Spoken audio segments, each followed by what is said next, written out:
L'économie n'est pas une affaire de chiffres, c'est une affaire de pouvoir, de travail et de liberté. Dans ce livre, John Stuart Mill ne cherche pas à impressionner par des calculs. Il cherche à comprendre quelque chose de bien plus profond. Comment l'industrie façonne les sociétés, les rapports humains et la dignité du travail. L'économie de l'industrie n'explique pas seulement comment la richesse est produite. Il révèle qui contrôle le travail, comment la production influence la liberté et pourquoi une société qui ne comprend pas son économie devient vulnérable.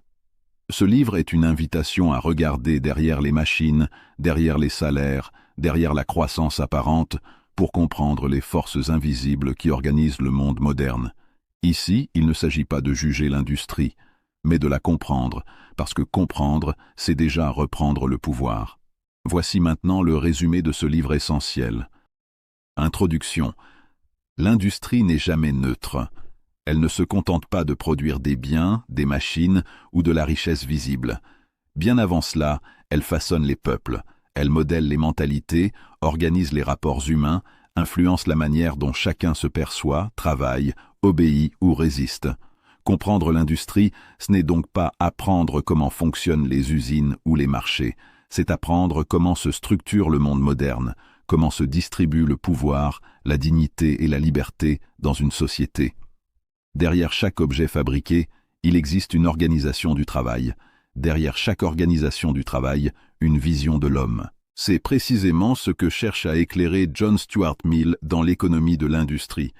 Son propos ne se limite pas à expliquer la production ou la richesse. Il interroge les fondations mêmes de la société industrielle. Comment le travail est réparti, comment la richesse est créée, qui décide, qui exécute, et à quel prix humain. L'industrie, telle qu'il la décrit, devient une force structurante, presque invisible, qui oriente les comportements individuels et collectifs sans toujours se faire remarquer. Dans le monde moderne, presque tout dépend de l'industrie. Nos emplois, nos revenus, nos horaires, notre accès aux ressources, mais aussi nos espoirs et nos frustrations. L'organisation industrielle décide souvent du rythme de nos vies. Elle impose ses exigences, produire plus vite, plus efficacement, et peu à peu, cette logique pénètre les esprits. Le travail n'est plus seulement une activité humaine créatrice, il devient une fonction. L'homme n'est plus seulement un citoyen ou un être pensant, il devient un rouage économique.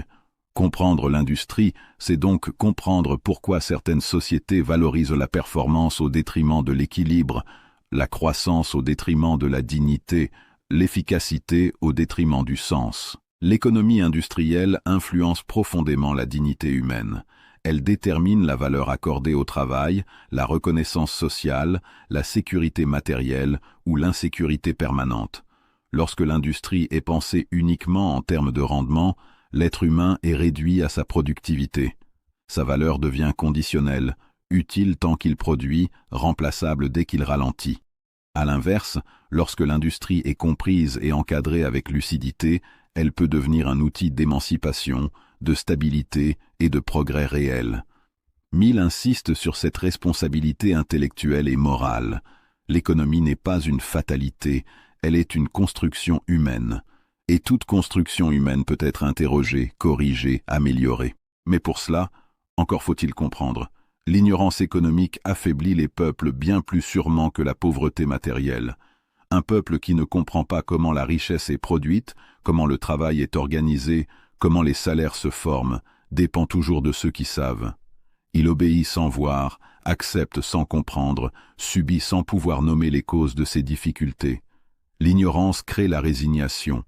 Elle empêche toute remise en question profonde, car ce qui n'est pas compris semble naturel, inévitable, presque sacré. Mill montre que cette ignorance n'est pas anodine. Elle est l'un des piliers silencieux de la domination économique. Comprendre l'industrie, c'est donc reprendre un pouvoir intellectuel. Ce n'est pas devenir économiste, mais devenir conscient. Conscient des mécanismes qui transforment le travail en richesse, conscient des rapports de force qui se cachent derrière les discours sur le progrès, conscient des limites naturelles et humaines que toute production devrait respecter.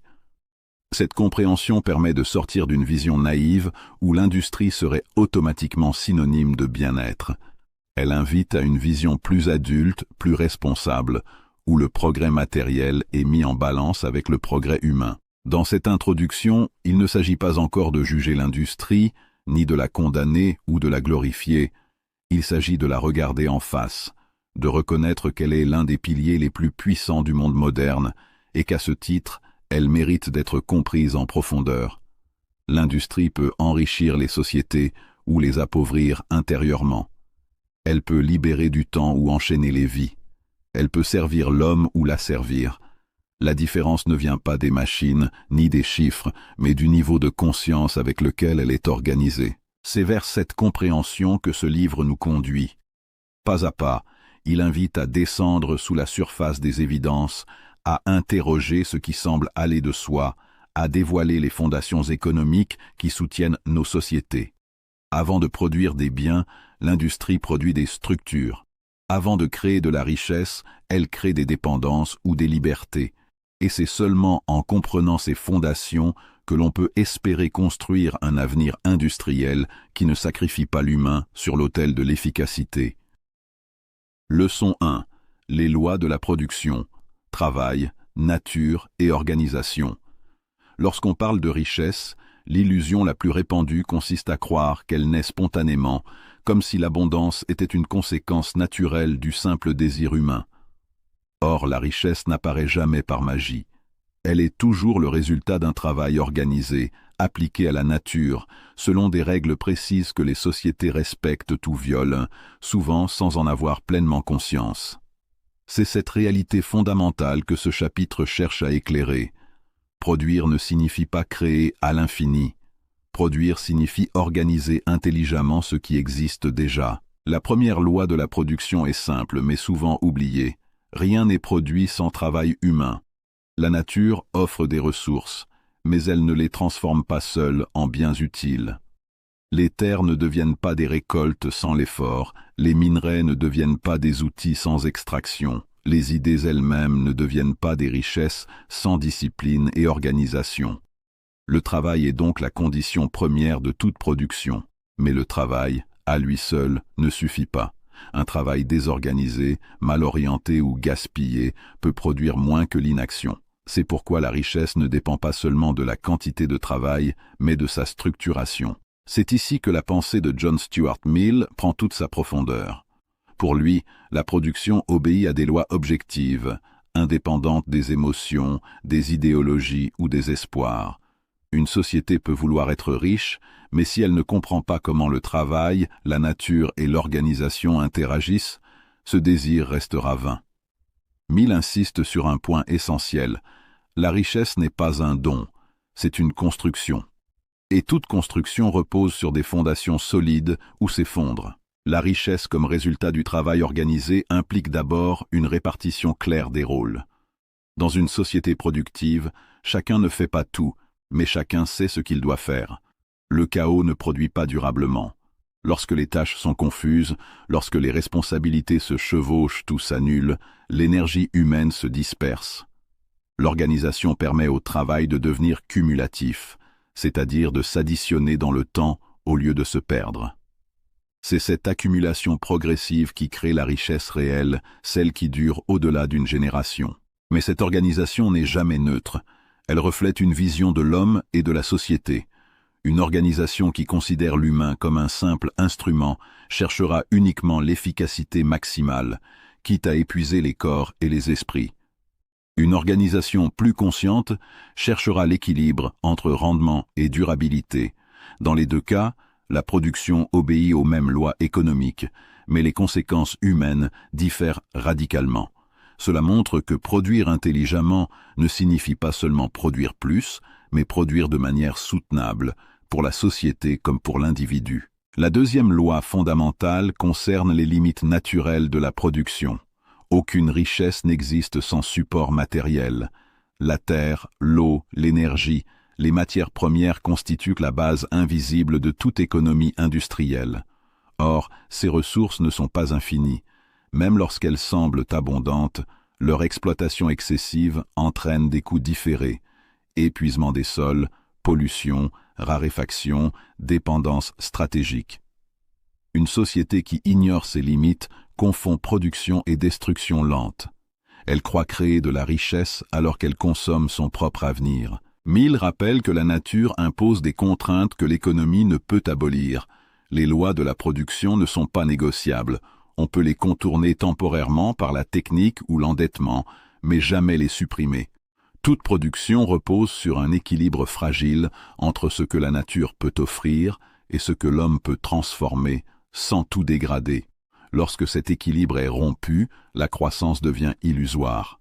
Elle repose alors sur un pillage déguisé qui enrichit le présent en appauvrissant l'avenir. Cette idée est particulièrement dérangeante pour les sociétés industrielles modernes, obsédées par la croissance continue. Produire toujours plus devient un objectif en soi, détaché de toute réflexion sur la finalité. Mais produire indéfiniment est une impossibilité physique. Les ressources finissent par résister, les systèmes par saturer, les sociétés par se tendre. Mill ne voit pas la limite comme une fatalité négative, mais comme une réalité structurante. Comprendre les limites naturelles, c'est apprendre à organiser la production avec intelligence plutôt qu'avec arrogance. La troisième loi essentielle de la production concerne l'organisation sociale. Le travail et la nature ne suffisent pas sans un cadre collectif stable. Les règles, les institutions, les habitudes culturelles déterminent la manière dont le travail est mobilisé et récompensé. Une société instable, marquée par l'arbitraire ou l'injustice, gaspille son potentiel productif.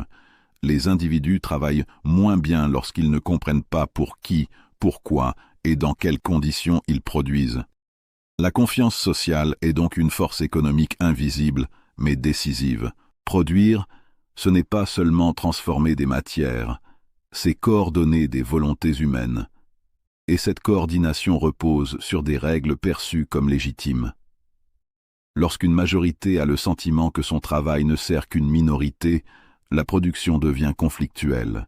Elle continue parfois par contrainte, mais elle perd sa vitalité. Mill insiste sur ce point avec lucidité. La production durable suppose une organisation sociale qui ne détruit pas la motivation humaine. Sans cela, même les systèmes industriels les plus avancés finissent par s'effriter. Pourquoi alors aucune société ne peut produire indéfiniment ? Parce que produire n'est pas une simple question de machine ou de technique, mais une interaction complexe entre des ressources limitées, des êtres humains fatigables et des structures sociales fragiles. Le mythe de la production infinie repose sur une abstraction dangereuse, celle d'un monde sans contraintes. Or, le réel impose toujours des bornes. Le corps humain a des limites, la nature a des cycles, la société a des seuils de tolérance. Ignorer ces réalités revient à construire sur du sable. Mill ne condamne pas l'industrie, il la replace dans le réel.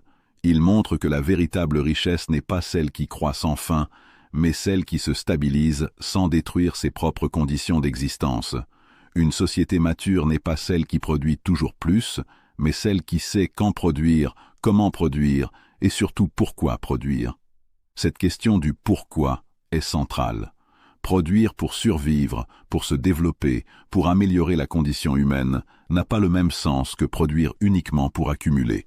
Produire intelligemment, c'est accepter que la richesse est une origine et une destination. Elle naît du travail organisé appliqué à la nature et elle devrait revenir à la société sous forme de stabilité, de dignité et de liberté. Lorsque cette boucle est rompue, lorsque la richesse s'accumule sans finalité humaine, la production devient absurde. Elle continue par inertie, mais elle perd sa justification morale et sociale. Mill nous invite ainsi à regarder la production non comme une fin, mais comme un moyen. Ce chapitre pose donc une base essentielle. La production obéit à des lois que nul ne peut abolir. Le travail est indispensable, la nature impose des limites, l'organisation décide de l'efficacité et des conséquences humaines. Oublier l'une de ces dimensions conduit toujours à des déséquilibres. Une société qui glorifie le travail sans respecter la nature s'épuise. Une société qui exploite la nature sans organiser le travail crée des inégalités. Une société qui organise sans conscience réduit l'homme à un instrument. Comprendre ces lois, ce n'est pas devenir pessimiste, c'est devenir lucide. La lucidité est une forme de pouvoir. Elle permet de sortir des illusions dangereuses et de bâtir sur des fondations réelles. Produire n'est pas créer à l'infini. Produire, c'est choisir, organiser, limiter et orienter. C'est un acte profondément humain qui engage une vision du monde. Et tant que cette vision reste inconsciente, l'industrie dirige les peuples. Lorsqu'elle devient consciente, les peuples peuvent enfin diriger leur industrie. Leçon 2. La division du travail, puissance productive et risque humain. La division du travail apparaît, au premier regard, comme l'une des plus grandes inventions de l'esprit humain. Elle semble presque évidente, en fractionnant les tâches, en confiant à chacun une fonction précise, la production augmente, les gestes deviennent plus rapides, les erreurs diminuent et la richesse matérielle s'accroît. C'est cette logique qui a permis l'essor des sociétés industrielles, la multiplication des biens, l'abaissement des coûts et l'accès de masse à des produits autrefois rares. Pourtant, derrière cette efficacité spectaculaire se cache une tension profonde, presque silencieuse. Ce que la production gagne en puissance, l'être humain peut le perdre en intégrité intérieure. La division du travail n'est pas seulement une technique économique, c'est une transformation radicale de la condition humaine. Dans l'analyse de John Stuart Mill, la division du travail n'est jamais présentée comme un bien absolu. Elle est un outil, puissant mais ambivalent. D'un côté, elle permet d'extraire davantage de valeur du temps et de l'effort humain. De l'autre, elle risque de réduire l'homme à une fonction répétitive, étroite, presque mécanique. Comprendre cette ambivalence est essentiel pour saisir les véritables enjeux de l'économie industrielle. La question n'est pas seulement de savoir si la division du travail est efficace, mais de comprendre à quel prix humain cette efficacité est obtenue. Les gains d'efficacité sont indéniables. Lorsqu'un individu se concentre sur une tâche précise, il développe une habileté accrue, une rapidité supérieure et une maîtrise technique plus fine. Le temps perdu à changer d'activité disparaît, l'apprentissage se stabilise, la production devient fluide. À l'échelle collective, ces gains se multiplient. Une société qui divise intelligemment le travail peut produire en un jour ce qui aurait nécessité des semaines dans un système non organisé. Cette efficacité a permis l'industrialisation, l'urbanisation, l'essor du commerce et la transformation complète des économies traditionnelles. Elle a aussi libéré une partie de l'humanité de la pénurie permanente, ce qui constitue un progrès historique réel. Mais cette efficacité a une contrepartie psychologique et sociale. Plus le travail est divisé, plus l'individu perd la vision d'ensemble de ce qu'il produit. Il n'est plus un créateur complet, mais un exécutant partiel. Il ne voit plus l'œuvre achevée, seulement un fragment répétitif. Peu à peu, le sens du travail se dilue. L'homme ne sait plus pourquoi il travaille, ni à quoi sert réellement son effort. Il sait seulement ce qu'il doit faire, encore et encore. Cette réduction progressive du champ d'action transforme le travail en routine, puis en contrainte intérieure. La spécialisation excessive accentue ce phénomène. Lorsqu'un être humain répète le même geste toute sa vie, il développe une compétence technique, mais il appauvrit souvent ses facultés intellectuelles et créatives. L'esprit s'adapte au geste, mais il cesse d'explorer.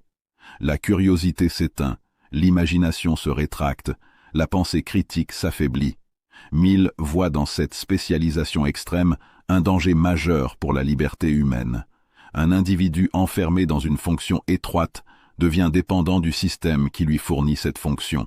Il perd sa polyvalence, sa capacité d'adaptation, et donc une part de son autonomie. Ce danger ne se manifeste pas immédiatement, il s'installe lentement, presque imperceptiblement. Au début, la spécialisation est vécue comme un progrès, elle sécurise le revenu, elle clarifie les responsabilités, elle donne un sentiment d'utilité. Mais à long terme, elle peut produire une forme d'aliénation profonde. L'homme ne se reconnaît plus dans son travail, il ne se sent plus auteur de ce qu'il fait, il devient étranger à sa propre activité.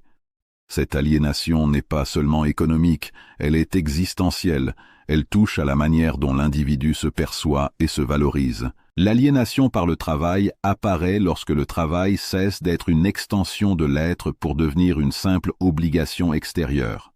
Dans un système de division extrême, le travailleur ne contrôle ni le rythme, ni le contenu, ni la finalité de son activité. Il obéit à des procédures, à des cadences, à des objectifs qu'il n'a pas choisis. Son intelligence est sous-utilisée, son jugement rarement sollicité. Peu à peu, il apprend à ne plus penser son travail, mais à l'exécuter. Cette séparation entre l'homme et son activité est l'un des coûts humains les plus lourds de l'organisation industrielle. Mill ne rejette pas la division du travail, mais il en dévoile la face cachée. Il montre que l'efficacité productive peut devenir une forme de pauvreté intérieure si elle n'est pas équilibrée par une organisation plus humaine. Une société peut produire beaucoup et former des individus appauvris intellectuellement. Elle peut être riche matériellement et pauvre moralement. Cette contradiction est au cœur de la modernité industrielle. Plus la production augmente, plus la question du sens devient urgente. Produire plus ne signifie pas nécessairement vivre mieux. Le danger est d'autant plus grand que la division du travail crée une dépendance systémique. Chaque individu ne maîtrise qu'un fragment du processus global. Il devient interchangeable, remplaçable. Cette remplaçabilité fragilise la dignité humaine. Lorsqu'un homme sait qu'il peut être remplacé à tout moment, il travaille sous la pression, parfois sous la peur. Cette insécurité permanente réduit sa liberté réelle. Même si le système produit de la richesse, il peut produire en parallèle de l'angoisse, de la soumission et du conformisme. La division du travail influence également les rapports sociaux. Elle crée des hiérarchies fonctionnelles qui deviennent souvent des hiérarchies de valeurs. Ceux qui conçoivent, dirigent ou contrôlent le processus sont valorisés. Ceux qui exécutent des tâches répétitives sont invisibilisés. Cette séparation nourrit des inégalités symboliques profondes. Le travail n'est plus seulement une activité économique, il devient un marqueur de statut. Or, une société qui hiérarchise excessivement les fonctions fragilise sa cohésion. Le ressentiment s'installe, la confiance s'érode, et la production elle-même finit par en souffrir. Mill insiste sur un point fondamental: l'efficacité économique ne doit jamais être séparée de la question humaine. Une organisation du travail qui détruit les capacités intellectuelles et morales des individus compromet son propre avenir. Une population réduite à l'exécution mécanique devient moins innovante, moins adaptable, moins capable de faire face aux crises. À long terme, l'aliénation affaiblit la société tout entière. La division du travail, poussée à l'extrême, peut donc devenir contre-productive, même d'un point de vue strictement économique. Produire plus peut coûter plus à l'homme qu'il ne lui apporte. Cette phrase résume l'enjeu central de ce chapitre. Le coût n'est pas toujours visible dans les statistiques. Il se manifeste dans la fatigue mentale, dans la perte de sens, dans la difficulté à se projeter, dans l'appauvrissement de la vie intérieure. Ces coûts invisibles ne figurent pas dans les bilans comptables, mais ils pèsent lourdement sur les sociétés. Une économie qui ignore ces dimensions prépare des crises sociales et humaines profondes. La véritable question n'est donc pas de savoir s'il faut diviser le travail, mais comment le diviser. Une division intelligente doit préserver la capacité de compréhension globale, offrir des possibilités d'évolution, reconnaître la valeur humaine au-delà de la fonction. Elle doit permettre à l'individu de se sentir acteur, non simple rouage. Sans cela, la production devient une machine autonome qui utilise l'homme au lieu de le servir. Mill ouvre ici une réflexion essentielle. Le progrès technique et organisationnel doit être accompagné d'un progrès moral et éducatif. L'éducation devient alors un contrepoids indispensable à la spécialisation. Elle permet à l'individu de conserver une vision large, une pensée critique, une identité qui ne se réduit pas à sa fonction économique. Sans éducation, la division du travail enferme. Avec une éducation solide, elle peut être supportable, voire bénéfique. Ce chapitre nous invite ainsi à dépasser une vision naïve de l'efficacité. Il nous rappelle que toute organisation productive est aussi une organisation humaine. La manière dont le travail est divisé façonne les esprits autant que les biens. Elle influence la liberté intérieure, la dignité, la capacité à penser et à résister. Ignorer cette réalité, c'est accepter une prospérité qui se paie d'un appauvrissement humain. La comprendre, c'est ouvrir la voie à une industrie plus consciente, capable de produire sans détruire ceux qui produisent. Leçon 3. Capital et machine, outils ou maîtres de l'industrie. Dans l'imaginaire collectif, le capital et les machines apparaissent souvent comme des évidences du progrès. Il symbolise la modernité, la puissance productive, la capacité d'une société à transformer le monde matériel à grande échelle. Pourtant, derrière cette apparente neutralité technique se cache une réalité bien plus profonde. Le capital et les machines ne sont pas de simples instruments passifs. Ils organisent le travail, déterminent les rapports de force, orientent les choix collectifs et imposent un certain rythme à la vie humaine. La question centrale n'est donc pas de savoir s'ils sont utiles, ils le sont incontestablement, mais de comprendre qui les contrôle, dans quel but et avec quelles conséquences pour la société. Le capital, dans son essence, représente du travail accumulé. Il est le fruit d'efforts passés, mis de côté pour être réutilisés dans le futur. Il permet d'acheter des outils, de construire des infrastructures, de financer des projets qui dépassent les capacités immédiates d'un individu. En ce sens, le capital est une condition nécessaire du développement industriel. Sans lui, la production reste limitée, artisanale, dépendante du présent. Mais dès que le capital s'accumule, il acquiert un pouvoir particulier, celui d'orienter le travail d'autrui. Celui qui possède le capital décide où il sera investi, quelles activités seront développées, quelles autres seront abandonnées. C'est ici que l'analyse de John Stuart Mill se révèle particulièrement lucide. Pour lui, le capital n'est ni bon ni mauvais en soi, il est un moyen. Mais comme tout moyen puissant, il devient dangereux lorsqu'il est concentré entre trop peu de mains ou lorsqu'il échappe à toute réflexion morale. Le capital permet de multiplier la production, mais il permet aussi de multiplier l'influence. Il crée une asymétrie fondamentale entre ceux qui possèdent les moyens de produire et ceux qui ne possèdent que leur force de travail. Cette asymétrie structure l'industrie bien plus profondément que les discours officiels sur la croissance ou l'innovation. Les machines apparaissent alors comme l'expression la plus visible du capital. Elles condensent du travail passé, de la connaissance, de l'ingénierie et les mettent au service d'une production accélérée. Une machine peut accomplir en quelques heures ce qui nécessitait autrefois des jours ou des semaines d'efforts humains. Elle ne se fatigue pas, ne réclame pas de salaire, ne discute pas. Elle impose son propre rythme, régulier, constant, implacable. À travers la machine, le capital gagne une forme de permanence et de domination silencieuse sur le travail vivant. La machine est souvent présentée comme un instrument de libération. Elle libère l'homme des tâches les plus pénibles, elle augmente la productivité, elle rend possible une abondance matérielle sans précédent. Cette vision n'est pas fausse, mais elle est incomplète, car la machine ne libère pas automatiquement l'homme, elle libère surtout celui qui la possède. Pour le travailleur, la machine peut être une aide ou une menace, selon la manière dont l'industrie est organisée. Elle peut réduire la pénibilité du travail, mais elle peut aussi le rendre plus monotone, plus cadencé, plus dépendant d'un système qu'il ne contrôle pas. Le véritable changement introduit par la machine n'est pas seulement technique, il est social. Elle transforme la relation entre le travailleur et son travail. L'homme n'est plus l'outil principal de la production. Il devient souvent l'assistant de la machine. Il surveille, alimente, ajuste, mais il ne maîtrise plus l'ensemble du processus. Cette inversion subtile modifie la perception de soi. Le travailleur ne se reconnaît plus dans ce qu'il produit. Il se reconnaît dans sa capacité à suivre le rythme imposé. Peu à peu, la machine cesse d'être un outil au service de l'homme et devient une norme à laquelle l'homme doit s'adapter. Le capital, en finançant les machines, accélère cette dynamique. Plus une entreprise investit en capital fixe, plus elle cherche à rentabiliser cet investissement. La machine doit tourner, produire, fonctionner sans interruption.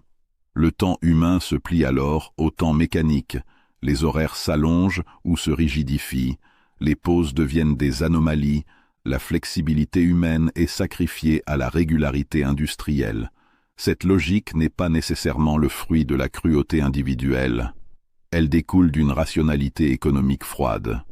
Le capital investi exige un rendement, et ce rendement impose une discipline. Le pouvoir de ceux qui contrôlent les moyens industriels apparaît ici dans toute sa clarté. Contrôler le capital et les machines, ce n'est pas seulement posséder des biens matériels, c'est contrôler le rythme de la société, c'est décider ce qui doit être produit, à quelle vitesse, dans quelles conditions et pour quel marché. Ceux qui ne contrôlent pas ces moyens doivent s'adapter. Leur liberté devient conditionnelle. Ils sont libres de travailler, mais rarement libres de choisir les règles du travail. Cette dépendance structurelle est l'un des traits les plus profonds de l'économie industrielle. Mill met en garde contre une illusion dangereuse, croire que la machine et le capital sont neutres parce qu'ils sont techniques. En réalité, ils incarnent des choix humains, souvent invisibles. Choisir d'investir dans une machine plutôt que dans la formation humaine, choisir d'automatiser plutôt que de répartir le travail, choisir la vitesse plutôt que la qualité de vie, ce sont des décisions politiques et morales, même lorsqu'elles sont présentées comme purement économiques. L'industrie moderne tente à masquer ses choix derrière le langage de l'efficacité et de la nécessité. Lorsque le capital et les machines deviennent les maîtres de l'industrie, l'homme est contraint de s'ajuster.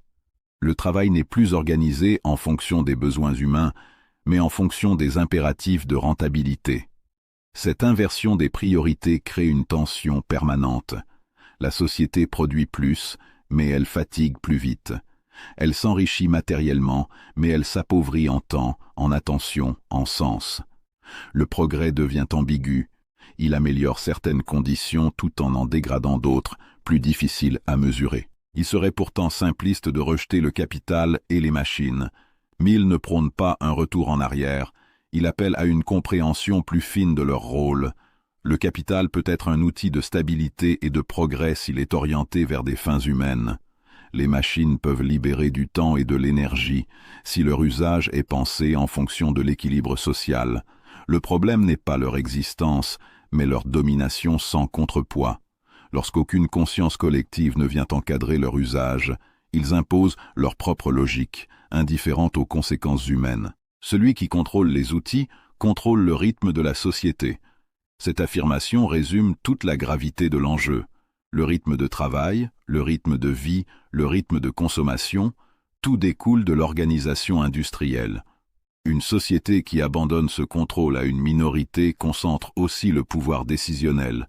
Elle accepte que son avenir soit déterminé par des impératifs techniques et financiers plutôt que par des choix réfléchis. À long terme, cette abdication affaiblit la démocratie, la cohésion sociale et la liberté individuelle. Ce chapitre invite donc à un regard lucide. Il ne s'agit pas de diaboliser le capital ni les machines, mais de les replacer à leur juste place, des moyens au service d'un projet humain et non des forces autonomes qui dictent la loi. Tant que l'industrie est organisée autour de cette hiérarchie inversée, l'homme court derrière ses propres créations. Lorsqu'il reprend conscience de leur rôle et de leur pouvoir, il peut espérer réorienter l'industrie vers une finalité plus équilibrée. Le capital et les machines cessent alors d'être des maîtres silencieux pour redevenir ce qu'ils auraient toujours dû être, des outils au service de la société. Leçon 4. Salaire, travail et justice économique. Le salaire occupe une place centrale dans l'économie industrielle, non seulement comme rémunération du travail, mais comme lien invisible entre l'individu et la société. Il détermine la manière de vivre, la sécurité matérielle, la dignité perçue et la capacité de se projeter dans l'avenir. Pourtant, malgré son importance vitale, le salaire est souvent présenté comme une donnée purement technique, presque naturelle, comme s'il résultait d'une mécanique impersonnelle échappant à toute responsabilité humaine. Cette vision est trompeuse. Le salaire n'est pas seulement le résultat de lois économiques abstraites. Il est l'expression concrète d'un rapport de force, d'une organisation sociale et d'une conception implicite de la justice. Dans l'analyse de John Stuart Mill, comprendre la formation des salaires revient à comprendre la structure morale et politique d'une société industrielle. Les salaires ne se forment pas dans le vide, ils émergent de la rencontre entre l'offre de travail et la demande de travail, mais aussi de la rareté des compétences, de l'organisation collective, de la législation, des traditions et surtout de la capacité des travailleurs à négocier. Là où le travail est abondant et désorganisé, les salaires tendent à baisser. Là où le capital est concentré et le travail fragmenté, le rapport est déséquilibré dès le départ. Le salaire est souvent présenté comme le prix du travail, mais cette formulation masque une réalité plus profonde. Le travail n'est pas une marchandise comme les autres. Il engage le corps, le temps, l'énergie vitale et parfois la santé mentale. Lorsque le salaire est insuffisant, Ce n'est pas seulement un revenu qui manque, c'est une part de dignité qui est atteinte. Un salaire trop bas contraint l'individu à accepter des conditions qu'il n'aurait jamais choisies librement. Il limite ses choix, réduit sa capacité de résistance et l'enferme dans une dépendance économique permanente. Dans une industrie organisée autour de la rentabilité maximale, le salaire devient souvent une variable d'ajustement. Il est comprimé pour réduire les coûts, flexibilisé pour absorber les chocs économiques, individualisé pour affaiblir la solidarité.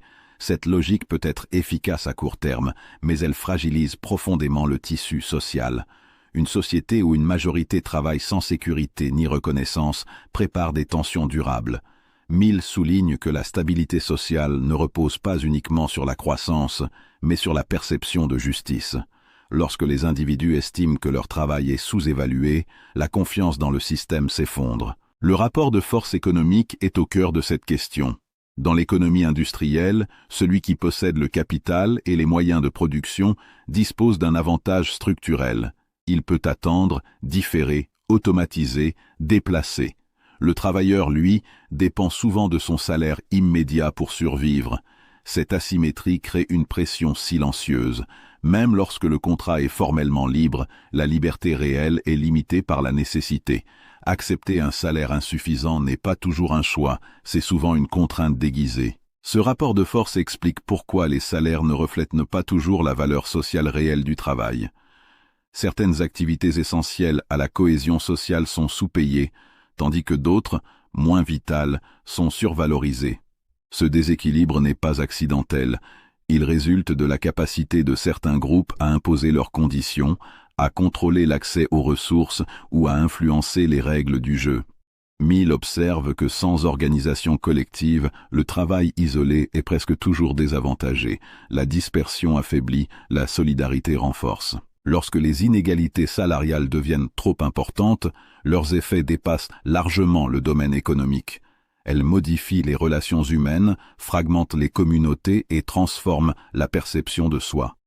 Une industrie marquée par de fortes inégalités produit des sociétés instables, traversées par la méfiance et le ressentiment. Les individus ne se sentent plus membres d'un projet commun, mais concurrents dans une lutte permanente pour la survie ou l'ascension. Le lien social se délite, remplacé par une comparaison constante et souvent humiliante.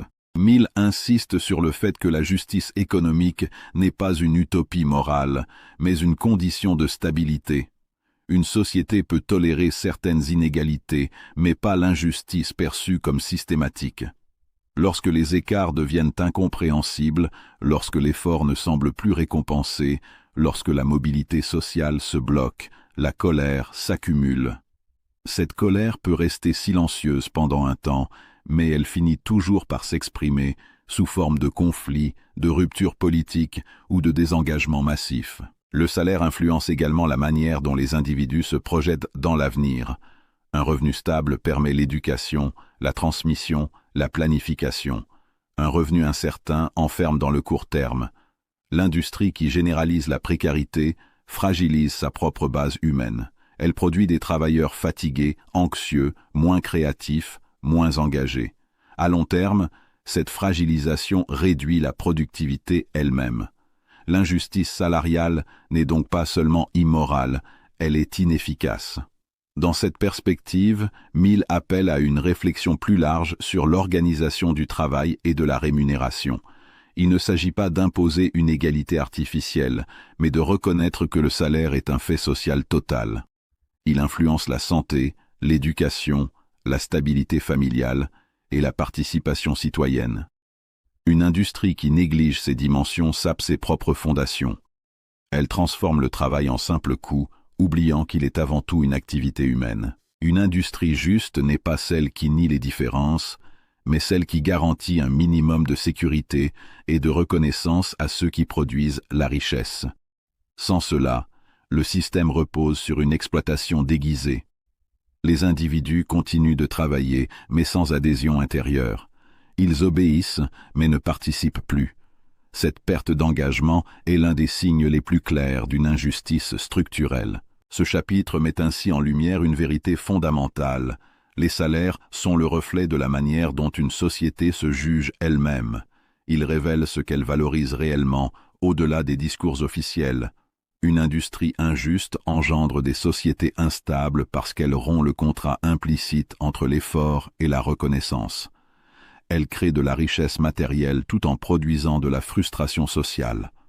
Comprendre cette dynamique, c'est comprendre que la justice économique n'est pas un luxe moral, mais une nécessité vitale pour toute société industrielle qui aspire à durer.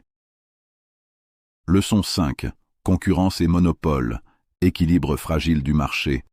La concurrence est souvent présentée comme le cœur battant de l'économie industrielle, le mécanisme par lequel l'efficacité s'impose, les prix s'ajustent et l'innovation progresse. Elle est décrite comme une force presque naturelle, capable de discipliner les excès, de récompenser le mérite et d'éliminer l'inefficacité. Pourtant, cette vision idéalisée masque une réalité plus complexe et souvent plus sombre. La concurrence n'est pas une force morale en soi, elle est un outil, et comme tout outil puissant, elle peut servir autant l'équilibre que la domination. Comprendre la concurrence, c'est comprendre à quel moment elle libère les forces productives et à quel moment elle prépare la concentration du pouvoir économique. Dans la pensée de John Stuart Mill, la concurrence joue un rôle ambivalent. Elle est nécessaire pour éviter la stagnation, empêcher les privilèges héréditaires et stimuler l'effort. Sans concurrence, l'industrie s'endort, les prix se figent, la qualité décline et l'innovation ralentit. Là où un seul producteur domine sans rival, le consommateur devient captif et le travailleur dépendant. La concurrence introduit une pression salutaire. Elle oblige chacun à améliorer ses méthodes, à réduire le gaspillage et à répondre aux besoins réels du marché. Mais cette vertu repose sur une condition essentielle, l'égalité relative des acteurs. Lorsque la concurrence oppose des forces comparables, elle peut produire un équilibre. Lorsque les forces sont profondément inégales, elle cesse d'être un mécanisme de justice pour devenir un instrument de sélection brutale. Dans l'économie industrielle, cette inégalité est presque toujours présente. Le petit producteur ne dispose ni du capital, ni de l'accès au crédit, ni de l'influence politique du grand industriel. La concurrence, dans ce contexte, ne protège pas les faibles, elle accélère souvent leur disparition. Le marché libre est souvent célébré comme un espace d'opportunité ouverte à tous. Pourtant, dans la pratique, il tend naturellement vers la concentration.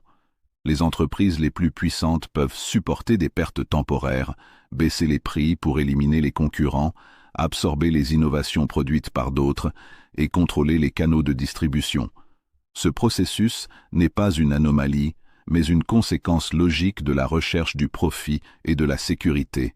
La concurrence, laissée sans règle, porte en elle la graine du monopole. Mill observe que les monopoles ne naissent pas seulement de privilèges accordés par l'État, ils émergent aussi du fonctionnement interne du marché. Lorsqu'une entreprise atteint une taille suffisante, elle peut influencer les prix, dicter les conditions de travail et orienter la consommation. À ce stade, la concurrence ne disparaît pas brutalement, elle est progressivement vidée de sa substance. Les rivaux existent encore, mais ils ne peuvent plus réellement contester la domination en place. Le marché conserve l'apparence de la liberté, tandis que le pouvoir se concentre silencieusement. Cette concentration du pouvoir économique a des conséquences profondes. Elle transforme la relation entre producteurs, travailleurs et consommateurs. Le choix se réduit, non par manque d'offres apparentes, mais parce que les décisions réelles sont prises par un nombre restreint d'acteurs. Le consommateur croit choisir, alors que ses options sont largement prédéterminées. Le travailleur croit négocier, alors que les règles du jeu ont été fixées bien en amont. La concurrence, censée protéger contre l'arbitraire, devient le masque d'une domination structurée. Dans un tel contexte, l'argument selon lequel le marché se régule de lui-même perd de sa crédibilité. L'autorégulation suppose une multiplicité d'acteurs indépendants et une information relativement équilibrée. Or, l'industrie moderne tend à produire l'inverse, une information asymétrique et une concentration croissante. Ceux qui contrôlent le capital contrôlent aussi la communication, l'accès au marché et parfois même les normes juridiques. La concurrence cesse alors d'être un jeu ouvert pour devenir un champ clos. Mill ne rejette pas la concurrence, mais il en souligne les limites. Il affirme qu'un marché réellement libre n'est pas un marché sans règles, mais un marché où les règles empêchent la domination. Sans cadre, la concurrence récompense non pas toujours le plus utile, mais le plus puissant. Elle favorise l'accumulation, non la diffusion. Elle crée des gagnants durables et une masse de perdants structurels. Cette dynamique alimente les inégalités et fragilise la cohésion sociale. La concentration du pouvoir économique ne se limite pas aux entreprises. Elle influence aussi la politique, la culture et même la pensée. Les acteurs dominants disposent des moyens nécessaires pour orienter le débat public, financer certaines idées et marginaliser d'autres voix. Le marché n'est alors plus seulement un lieu d'échange, mais un espace de pouvoir symbolique. La concurrence, au lieu de garantir la pluralité, peut conduire à une uniformisation silencieuse. Pour les travailleurs, cette situation se traduit par une réduction des alternatives. Lorsque quelques employeurs dominent un secteur, la capacité de négociation individuelle diminue. Le choix entre plusieurs employeurs devient théorique. Le salaire, les conditions de travail et les perspectives d'évolution sont dictées par un petit nombre de centres décisionnels. La concurrence entre travailleurs remplace la concurrence entre entreprises. Cette inversion du rapport de force est l'un des signes les plus clairs d'un marché déséquilibré. Mill insiste sur un point essentiel: l'économie n'est pas indépendante de la morale sociale. Un système qui tolère la domination économique prépare des déséquilibres politiques. Lorsque le pouvoir économique se concentre, il finit inévitablement par chercher à se protéger, à influencer les lois et à stabiliser sa position. La frontière entre marché et pouvoir politique devient floue. La concurrence, initialement conçue comme un rempart contre l'arbitraire, se transforme en un moyen de le légitimer. C'est pourquoi la question des règles est centrale. Réguler la concurrence ne signifie pas l'étouffer, mais la préserver. Des règles claires empêchent les abus de position dominante, favorisent l'entrée de nouveaux acteurs et maintiennent une diversité économique. Sans ces règles, le marché devient un espace où la force brute prévaut. La liberté économique, dans ce cas, n'est plus partagée, elle est accaparée. Ce chapitre met en évidence une vérité souvent négligée. La concurrence n'est vertueuse que dans un cadre qui limite la domination. Sans règles, elle ne produit pas l'équilibre, mais la concentration.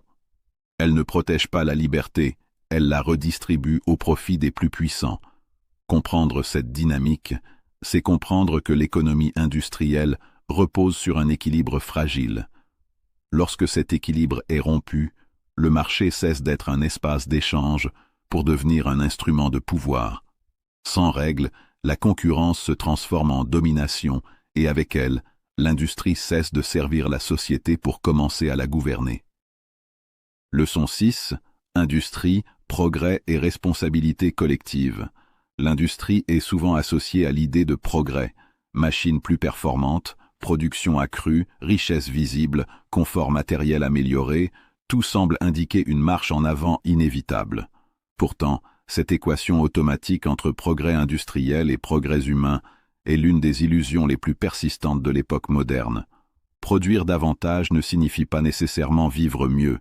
Accélérer la production ne garantit ni l'élévation morale, ni la justice sociale, ni même la stabilité des sociétés. L'industrie peut enrichir une civilisation, mais elle peut aussi la déséquilibrer profondément lorsqu'elle avance sans conscience. Dans la réflexion de John Stuart Mill, le progrès n'est jamais réduit à une accumulation matérielle. Il est d'abord une transformation qualitative des conditions humaines. Une société peut être technologiquement avancée tout en étant moralement fragile.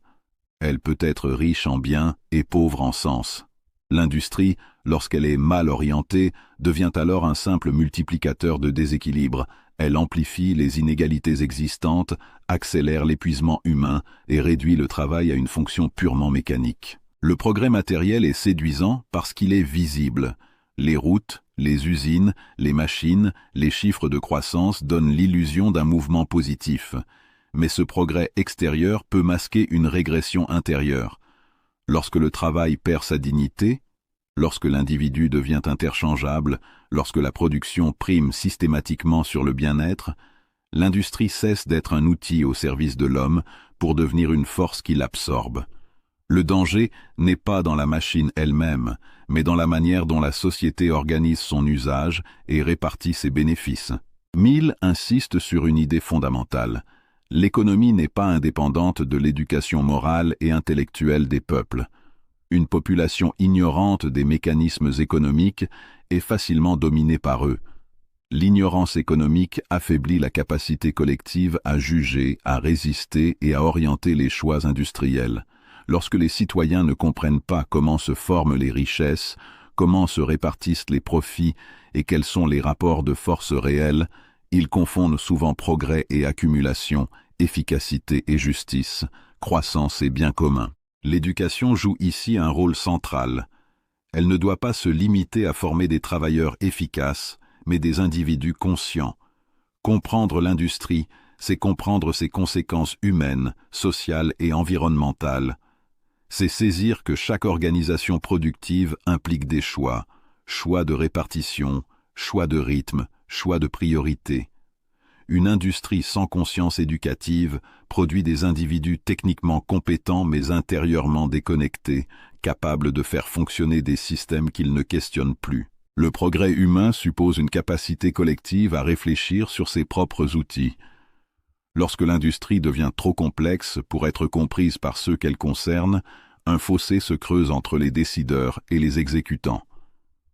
Ce fossé nourrit la passivité, la résignation et parfois la colère. Une société industrielle durable ne peut reposer uniquement sur la spécialisation technique. Elle doit maintenir un niveau de compréhension partagé, permettant à chacun de se situer dans l'ensemble du système. La responsabilité collective apparaît alors comme un principe essentiel. L'industrie n'est pas une entité abstraite qui évoluerait seule, indépendamment des volontés humaines. Elle est le résultat de décisions accumulées, décisions d'investissement, d'organisation, de réglementation, de consommation. Chaque société choisit, consciemment ou non, le type d'industrie qu'elle encourage. Refuser cette responsabilité revient à accepter que l'organisation industrielle soit dictée uniquement par des intérêts particuliers, sans considération pour l'équilibre social. Mill souligne que la responsabilité ne peut être uniquement individuelle. Si chaque acteur économique cherche naturellement à améliorer sa situation, la somme de ses intérêts privés ne produit pas automatiquement un bien collectif. Sans vision partagée, l'industrie tend à privilégier le court terme, la rentabilité immédiate et la concentration du pouvoir. La responsabilité collective consiste précisément à poser des limites, à définir des règles et à orienter l'industrie vers des finalités plus larges que le profit. Cette responsabilité s'exprime aussi dans la manière dont une société considère le travail. Le progrès industriel ne devrait pas se mesurer uniquement à la quantité produite, mais à la qualité de la vie qu'il permet. Un système qui épuise les corps, fragilise les esprits et dissout les liens sociaux ne peut être considéré comme réellement progressiste, même s'il est économiquement performant. La richesse matérielle perd sa valeur lorsqu'elle est acquise au prix d'une dégradation humaine. Le rôle des institutions devient alors central. Elles incarnent la capacité d'une société à penser son industrie au-delà des intérêts individuels. Des institutions fortes et éclairées peuvent orienter le progrès industriel vers l'inclusion, la stabilité et la justice. À l'inverse, des institutions faibles ou capturées par des intérêts économiques favorisent une industrie déséquilibrée où la puissance technique dépasse la sagesse collective. Mill ne plaide pas pour un rejet de l'industrie, mais pour une élévation de sa finalité. Le progrès matériel doit être subordonné au progrès humain. Les machines doivent libérer du temps, non l'absorber entièrement. La productivité doit servir l'éducation, la culture et la participation civique, non réduire l'existence à une succession de tâches.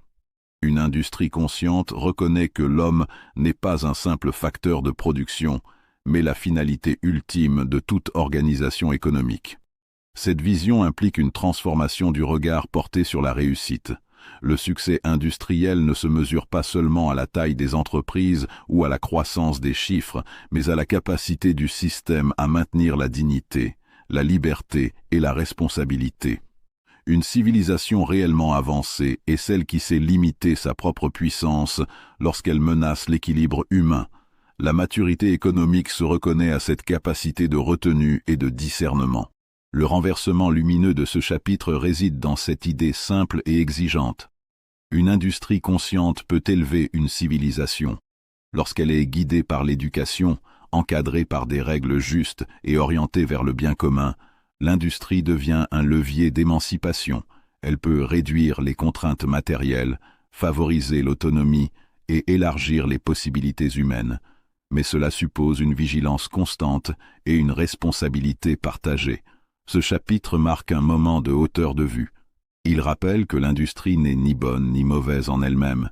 Elle reflète le niveau de conscience de la société qui l'organise. Là où la responsabilité collective est absente, le progrès devient déséquilibre.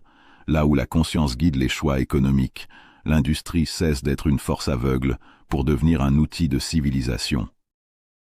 Arrivé au terme de ce parcours, une vérité s'impose avec calme et clarté.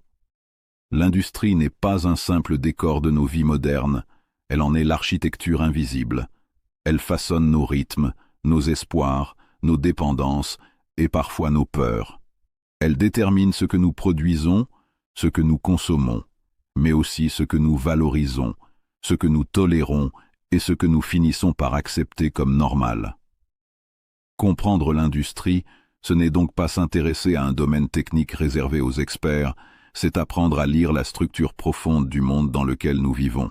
Tout au long de cette réflexion, inspirée par la lucidité de John Stuart Mill, une idée revient avec insistance.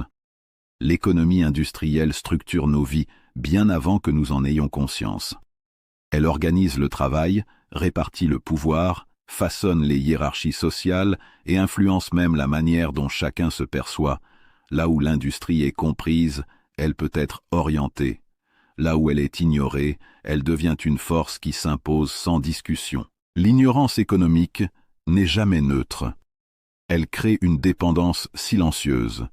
Celui qui ne comprend pas comment la richesse est produite, comment elle circule et comment elle se concentre, se retrouve dans une position de faiblesse permanente. Il subit des décisions qu'il ne peut ni anticiper ni contester.